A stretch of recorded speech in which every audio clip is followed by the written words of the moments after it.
दोस्तों नमस्कार। एक बार फिर से स्वागत है आपके अपने यूट्यूब चैनल देव जी के ट्रिक्स में। तो दोस्तों हम लोग यहाँ पर गुड मॉर्निंग टेस्ट सीरीज लगाएंगे जो कि आपकी सुबह 7 बजे होती है, आपकी जीके जीएस की होती है। ठीक है, तो डेली यहाँ पर सुबह 7 बजे अगर आपके पास नोटिफिकेशन भी नहीं आता है तब भी आप सुबह 7 बजे यहाँ पर टेस्ट आकर लगा सकते हैं। तो चलते स्टार्ट करते हैं। सभी को गुड मॉर्निंग। जितने लोग यहाँ पर जुड़ चुके हैं सभी लोग वीडियो लाइक करें, शेयर भी कर दें। चलिए स्टार्ट किया जाए। चलिए तो स्टार्ट करते हैं। यहाँ पर आपका प्रश्न दिया गया है कि मांसपेशियों के निर्माण उनके बढ़ने एवं एंटीबॉडी बनाने के लिए निम्नलिखित में से कौन सा आवश्यक है। तो यहाँ पर देख सकते हैं कि मांसपेशियों के निर्माण में, उनके बढ़ने के लिए, साथ में यहाँ पर कह सकते हैं एंटीबॉडी बनाने के लिए जो आवश्यक तत्व होता है वो आपका कौन सा होता है। 20 का जवाब देना है सभी लोगों को साथ में। और जवाब बिल्कुल सही जवाब है, ऑप्शन राइट आपका यहाँ पर हो जाएगा ए नंबर। प्रोटीन की आवश्यकता होती है। ठीक है, किसकी होती है? प्रोटीन आवश्यक तत्व होता है जो कि प्रोटीन कोशिकाओं के लिए, जीव द्रव्य ऊतकों के निर्माण में भाग लेता है। ठीक है, शरीर की वृद्धि के लिए आवश्यक होता है। अगर शरीर में अगर इसकी कमी हो जाए तो आप कह सकते हैं इससे विकास रुक जाता है। ठीक है, अगला क्वेश्चन यहाँ पर दिया गया है कि भारतीय संविधान के निम्नलिखित में से किस अनुच्छेद के द्वारा अस्पृश्यता की समाप्ति की व्यवस्था की गई है। बिल्कुल इजी क्वेश्चन है, हमने आपको पॉलिटी में बताया भी था। अस्पृश्यता की समाप्ति जो कि मौलिक अधिकार के भाग 3 के अंतर्गत अनुच्छेद 17, ऑप्शन जिसका जवाब डी है बिल्कुल सही है। अनुच्छेद 17 में यहाँ पर छुआछूत, ये कह सकते हैं अस्पृश्यता को दंडनीय अपराध घोषित किया गया है और ये एक मौलिक अधिकार है जो कि भाग 3 के अंतर्गत आता है। ठीक है, अगला क्वेश्चन यहाँ पर दिया गया है कि समुद्री घास निम्नलिखित तत्वों का मुख्य तथा महत्वपूर्ण स्रोत है। समुद्री घास जो होती है ये मुख्य तत्व भी है और महत्वपूर्ण स्रोत है, लेकिन है किसका स्रोत है? तो ये होता है आयोडीन का। ऑप्शन आपका यहाँ पर ए हो जाएगा, आयोडीन का होता है। ठीक है, आयोडीन का मुख्य जो स्रोत होता है आपकी यही घासें होती हैं। ठीक है, समुद्री घास। अगला क्वेश्चन यहाँ पर दिया है कि स्थिर गति से दौड़ रही एक रेलगाड़ी में बैठा यात्री लंबवत ऊपर की दिशा में गेंद फेंकता है, वह गेंद कहाँ गिरेगी। हमने इस प्रश्न को और एक बार भी आपको बताया था कि अगर कोई गाड़ी स्थिर गति में चल रही है और उसमें कोई व्यक्ति बैठा है और गेंद अगर ऊपर बिल्कुल लंबवत फेंकता है तो वो गेंद जो गिरेगी कहाँ पर, तो याद रखिएगा कि वो गिरेगी गेंद कहाँ पर, तो यात्री के हाथ में ही गिरेगी अगर वो लंबवत फेंकता है तो। ठीक है, अगला क्वेश्चन यहाँ पर पूछा गया है कि संसद की निम्नलिखित में से किस समिति में राज्यसभा से कोई सदस्य नहीं होता है। यहाँ पर बताना है ऐसी कौन सी समिति है जिसमें से राज्यसभा का कोई सदस्य नहीं होता है। जवाब क्या हो जाएगा? तो जवाब हो जाएगा ऑप्शन राइट, यहाँ पर बिल्कुल सही जवाब है, ऑप्शन आपका सी हो जाएगा, प्राक्कलन समिति। ठीक है, प्राक्कलन समिति में राज्यसभा का कोई सदस्य नहीं होता है। ठीक है, और इस समिति में सदस्यों की संख्या आपकी कितनी होती है? 30 होती हैं, जो केवल लोकसभा द्वारा ही निर्वाचित होते हैं। याद रखिएगा, यह संसद की सबसे बड़ी स्थायी समिति है और इसका जो कार्यकाल होता है वो 1 वर्ष होता है। ठीक है, 1 वर्ष होता है। ठीक है, अच्छा, लोक लेखा समिति से क्वेश्चन बनता है कि लोक लेखा समिति में सदस्यों की संख्या कितनी होती है।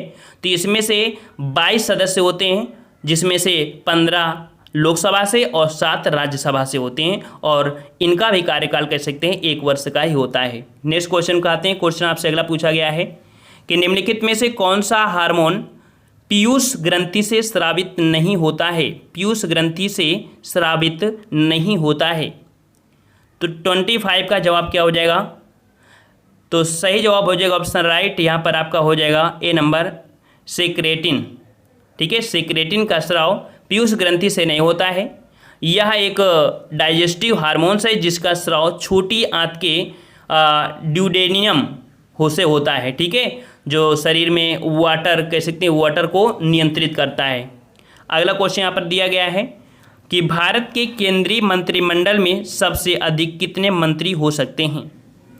भारतीय केंद्रीय मंत्रिमंडल में सबसे अधिक मंत्री अगर देखा जाए तो लोकसभा के सदस्यों की कुल संख्या का 15% हो सकते हैं। याद रखिएगा, ये प्रावधान आपका किया गया था 91 संशोधन जो 2003 में किया गया था। जवाब हो जाएगा ऑप्शन आपका यहाँ पर फर्स्ट, 15% आपके हो सकते हैं, इससे ज़्यादा नहीं हो सकते हैं। याद रखिएगा। ठीक है, और नेक्स्ट क्वेश्चन का आते हैं। क्वेश्चन आपसे अगला पूछा गया है कि प्रत्यावर्ती धारा अर्थात एसी को एकादिशिक धारा अर्थात डीसी में किसके प्रयोग के द्वारा परिवर्तित किया जा सकता है। तो एसी को डीसी में परिवर्तित करने के लिए जो आपकी डिवाइस होती है, ये डिवाइस होती है कौन सी, इसे बोलते हैं हम लोग आपका ऑप्शन राइट। सही बताइए जवाब क्या हो जाएगा। बिल्कुल सही जवाब है ऑप्शन आपका हो जाएगा यहाँ पर रेक्टिफायर। ठीक है, दिष्टकारी या कह सकते हैं रेक्टिफायर हो जाएगा, ऑप्शन आपका सी सही हो जाएगा। नेक्स्ट क्वेश्चन आपसे पूछा गया है यहाँ पर, कह रहा है क्या कह रहा है कि पुस्तक द मोमेंट ऑफ लिफ्ट। ठीक है, पुस्तक the moment of the lift के लेखक कौन है। ऐसे क्वेश्चन बहुत पूछे जा रहे हैं इस समय। तो द मोमेंट ऑफ लाइफ, ठीक है, इसके जो लेखक हैं ये हैं आपके मेलिंडा गेट्स। ठीक है, मेलिंडा गेट्स, ऑप्शन आपका यहाँ पर सी सही हो जाएगा। और इसका जो प्रकाशन हुआ था यह अप्रैल 2019 में हुआ था। इसमें से विश्व की महिलाओं में बदलाव किस प्रकार से लाया जाए, इस संबंध में चर्चा की गई है। ठीक है, तो इस प्रकार से यहाँ पर नेक्स्ट क्वेश्चन का आते हैं। क्वेश्चन दिया है कि ट्राई निम्नलिखित में से किस क्षेत्र की नियामक संस्था है। ट्राई यहाँ पर कह सकते हैं एक ऑर्गेनाइजेशन या कह सकते हैं संस्था है। ये किस क्षेत्र से संबंधित है, तो ये संबंधित है आपके दूरसंचार से। ऑप्शन आपका डी हो जाएगा। भारत में दूरसंचार पर नियंत्रण हेतु स्थापित की गई संस्था है और इसकी जो स्थापना हुई थी यह आपकी हुई थी 1997 में। ठीक है, 1997 में हुई थी, जिसे वर्ष 2000 कह सकते हैं सन 2000 में संशोधित भी किया गया था। नेक्स्ट क्वेश्चन आते हैं। क्वेश्चन आपसे अगला पूछा गया है कि पारिस्थितिकी तंत्र के संदर्भ में निम्नलिखित कथनों पर विचार कीजिए। पारिस्थितिकी तंत्र से क्वेश्चन आपके मिलते हैं, तो पारिस्थितिकी तंत्र है क्या, इसको समझना है। तो यहाँ पर पहला पॉइंट है कि स्वपोषी स्तर पर उत्पादन को प्राथमिक उपभोक्ता कहा जाता है, ये सही है। द्वितीय उपभोक्ता का संदर्भ परपोषी अर्थात विषम पोषणज स्तर के उत्पादन से है। यहाँ पर आपका सही क्या हो जाएगा, तो यहाँ पर कह सकते हैं ए और दोनों, ये दोनों ही पॉइंट आपके यहाँ सही हैं, सी नंबर आपका सही हो जाएगा। अगला क्वेश्चन यहाँ पर दिया गया है कि नर्मदा एवं ताप्ती नदियाँ द्रोणी भ्रंश से बहती हैं। द्रोणी भ्रंश से बहती हैं। दूसरा कारण पूछा गया है, इन नदियों के मार्ग ढाल की सामान्य प्रकृति के विरुद्ध हैं। तो देखो कथन जो आपका ये बिल्कुल सही है, लेकिन कारण आपका गलत है। ठीक है ना, अर्थात यहाँ पर कह सकते हैं कि इसमें से कह सकते हैं इन दोनों के मार्ग ढाल की समान प्रकृति के विरुद्ध हैं। ये भी सही है आपका, ये भी सही है आपका। तो ए और बी दोनों सही हैं, लेकिन ये इसका सही उत्तर नहीं बता रहा है। तो इसका जवाब आपका हो जाएगा ए और आर दोनों सही हैं, आर ए का सही व्याख्या नहीं करता है, ये आपका इसका जवाब हो जाएगा। ठीक है, और इसके बाद नेक्स्ट क्वेश्चन का आते हैं कि भारत के राज्यों में से उत्तर प्रदेश निम्नलिखित में से किन फसलों का अग्रणी उत्पादक है। भारत के राज्यों में से उत्तर प्रदेश निम्नलिखित में से किन फसलों का अग्रणी उत्पादक है। तो यहाँ पर 32 का जवाब हो जाएगा ऑप्शन राइट। यहाँ पर देखो गेहूँ, आलू और गन्ना, ऑप्शन आपका बी यहाँ पर सही हो जाएगा। ठीक है, और अगला क्वेश्चन है कि निम्न में से कौन सा द्वीप क्षेत्रफल में सबसे बड़ा है। कौन सा द्वीप क्षेत्रफल में सबसे बड़ा है, 33 का जवाब। तो यहाँ पर द्वीप दिए हैं और इन द्वीपों में से जो आपका सही जवाब हो जाएगा वो आपका हो जाएगा ऑप्शन राइट ए नंबर बोर्नियो द्वीप। ठीक है, बोर्नियो द्वीप जो आपका है ये आपका सबसे बड़ा है। ठीक है, और इसके बाद नेक्स्ट क्वेश्चन का आते हैं। क्वेश्चन आपसे अगला पूछा गया है कि जब भारतीय reserve bank cash reserve ratio में वृद्धि की घोषणा करता है तो इसका अर्थ क्या है। अर्थात जब CRR में वृद्धि हो जाती है तो इसका अर्थ क्या कहलाता है।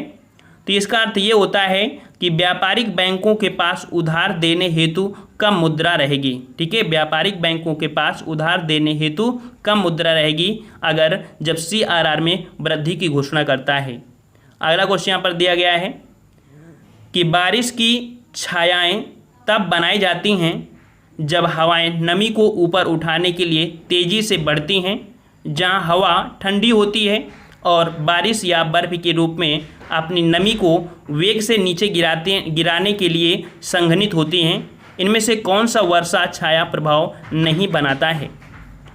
तो यहाँ पर कह सकते हैं कि ये जो आपका क्षेत्र है थोड़ा सा आपका टफ हो सकता है, तो इस प्रश्न को रट लीजिएगा। ये जवाब है आपका भूमध्य सागर के तटीय क्षेत्र। ठीक है, भूमध्य सागर के तटीय क्षेत्र जो हैं वो वर्षा छाया प्रभाव नहीं बनाते, क्योंकि यहाँ वर्षा की मात्रा 100 सेंटीमीटर तक होती है। यह क्षेत्र जो होते हैं वो 30 से 40 सेंटीमीटर अक्षांश के 30 से 40 अक्षांश तक विस्तृत होते हैं। ठीक है, और इसके बाद अगले क्वेश्चन में आते हैं। यहाँ पर आपको दिए गए हैं जो कि सूची फर्स्ट को सूची सेकंड से यहाँ पर सुमेलित करना है।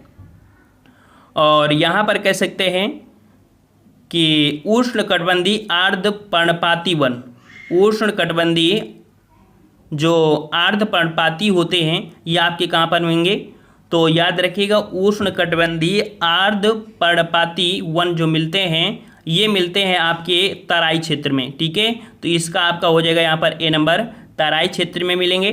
ठीक है, और उष्णकटिबंधीय शुष्क पर्णपाती ये मिलते हैं मध्य गंगा क्षेत्र में। ठीक है, ये मिलते हैं मध्य गंगा क्षेत्र में। और अल्पाइन जो मिलते हैं ये मिलते हैं अरुणाचल प्रदेश में। ठीक है, अल्पाइन मिलेंगे अरुणाचल प्रदेश में। और उष्णकटिबंधीय सदाबहार मिलेंगे या आपके सह्याद्री पर्वतमाला मिलेंगे, तो इसका आपका डी हो जाएगा। इसके हिसाब से A B D C A B C D आपका होगा कौन सा, ए नंबर आपका सही हो जाएगा। ठीक है, अगला क्वेश्चन यहाँ पर दिया गया है कि निम्न को उनके कालक्रम अनुसार यहाँ पर आपको बताना है। ठीक है, तो देखना है कि कौन सी योजना आपकी पहली आई या बाद में आई। तो देखिए, सबसे पहले भारत अंतर्राष्ट्रीय मुद्रा कोष का सदस्य बना था।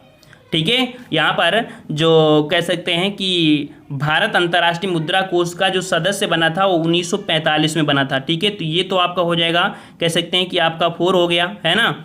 और इसके बाद अगर बात करें दूसरे पॉइंट की, तो दूसरे पॉइंट में जो स्वतंत्र भारत में पहली बार भारतीय मुद्रा का अवमूल्यन किया गया था, तो ये अवमूल्यन 1949 में किया गया था। ये आपका तीसरा पॉइंट होगा। और यहाँ पर राष्ट्रीय विकास परिषद की जो स्थापना की गई थी ये 1952 में की गई थी, तो आपका ये कह सकते हैं दूसरा यहाँ पर हो गया। प्रथम पंचवर्षीय योजना संसद में प्रस्तुत की गई थी, यह आपकी 1951 में की गई। इसके अकॉर्डिंग से जो आपका बन रहा है वो आपका कौन सा बन रहा है, बी वाला। पहले 4 फिर 3 फिर आपका कौन 1, क्योंकि ये 51 में है ये 52 में है, तो ये आपका हो जाएगा बी नंबर। ठीक है, अगला क्वेश्चन यहाँ पर पूछा गया है कि बिहार के निम्न हिस्सों में से कौन सा हिस्सा भूतात्विक दृष्टि से अपेक्षाकृत पुराना है। यहाँ पर बताना है बिहार में ऐसा कौन सा क्षेत्र है जो कि भूतात्विक क्षेत्र दृष्टि से पुराना है। तो ये आपका कह सकते हैं कि जो खड़गपुर की पहाड़ियाँ हैं। ठीक है, खड़गपुर की जो पहाड़ियाँ हैं ये आपकी सबसे पुरानी हैं। ठीक है, और देखा जाए तो वर्तमान में यह पश्चिम बंगाल के मिदनापुर जिले में स्थित हैं। ठीक है, और अगला पॉइंट आते हैं। पॉइंट कह रहा है कि राष्ट्रीय जलमार्ग फर्स्ट जोड़ता है, राष्ट्रीय जलमार्ग फर्स्ट जोड़ता है, ये किसको जोड़ता है। 39 का जवाब क्या होगा, इसका जवाब आपको कमेंट बॉक्स में कमेंट करके बताना होगा। ठीक है, राष्ट्रीय जलमार्ग फर्स्ट जो जोड़ता है वो किसको कहाँ से जोड़ता है बताना है। नेक्स्ट पार्ट में हम लोग इस पर कह सकते हैं जब नेक्स्ट पार्ट लाएंगे तब आपको यहाँ पर बताएंगे। ठीक है, तो ज़रूर बताइएगा। पसंद आया है सभी को तो वीडियो लाइक करें। थोड़ा सा टफ जरूर रहते हैं लेकिन प्रश्नों का लेवल देख सकते हैं कि ऐसे ही लगभग देखने को मिलते हैं। ठीक है, तो ऐसे ही हम लोग लेके चलेंगे। काफ़ी लोग यहाँ पर कह सकते हैं, देखो यूपीएसआई का पेपर जीएस में कभी कभी इतना टफ हो जाता है कि फिर दिक्कतें आ जाती हैं। यूपी पीसीएस की तो बात ही छोड़ो, यूपीएसआई में। ठीक है, तो यहाँ पर कह सकते हैं कि सभी प्रकार के बच्चे हैं, तो हर प्रकार के प्रश्न भी हैं। ठीक है, मिलते हैं नए वीडियो में, तब तक के लिए धन्यवाद। जय हिंद, जय भारत।